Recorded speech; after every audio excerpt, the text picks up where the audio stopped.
সিরাজগঞ্জ জেলা যুবদলের যুগ্ম সাধারণ সম্পাদক রঞ্জুকে আমাদের চোখের সামনে গুলি করে হত্যা করতে আমরা কিন্তু মামলা করেছি। যারা এই সিরাজগঞ্জ শহরে চাষের রাজত্ব কায়েম করেছিল, আওয়ামী লীগ যুবলীগ যারা চাষের রাজত্ব কায়েম করছে, যারা হত্যা করেছে আমার ভাইকে, তাদের নামে আমরা মামলা করেছি। কিন্তু জামাত শিবিরের এবং জামাতের কোন লোকজন কোন আওয়ামী লীগের নামে মামলা করে নাই। আমরা সাধারণ আওয়ামী লীগ যারা করে তাদেরকে হয়তো আমাদের হাইকমান্ড থেকে নির্দেশ আসছে, তারাও মানুষ আমরাও মানুষ, তাদের সাথে ভাই ভাই আমরা চলতে চাই।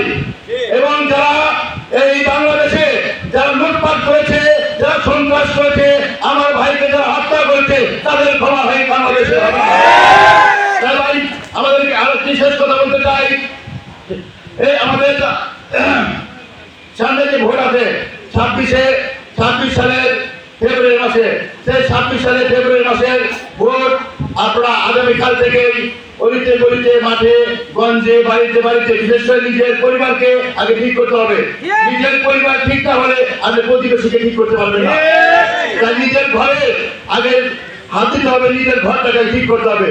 এবং আমাদের দেশটাও তারেক রহমান একটি কথাই বারংবার বলছে যে একটি অদৃশ্য শক্তির সাথে আমাদের যুদ্ধ করতে হবে।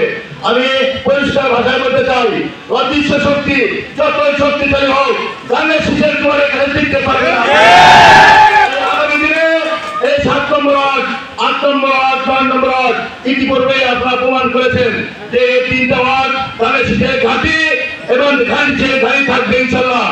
তাই আপনাদের কাছে আমি অনুরোধ করবো, আগামী যে ফেব্রুয়ারি মাসে 26 সালের ফেব্রুয়ারি মাসে জাতীয় সংসদ ইলেকশন হবে, সেই জাতীয় সংসদ ইলেকশনে গানের শীষকে বিপুল ভোটে বিজয় করতে হবে ইনশাল্লাহ।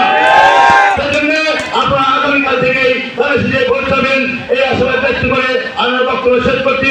খোদা হাফেজ। বাংলাদেশ জিন্দাবাদ, বাংলাদেশ জাতীয়বাদী যুবদল জিন্দাবাদ, তারেক রহমান ফিরে এসেছে, আসবে ফিরে বাংলাদেশে। খোদা হাফেজ, আল্লাহ হাফেজ।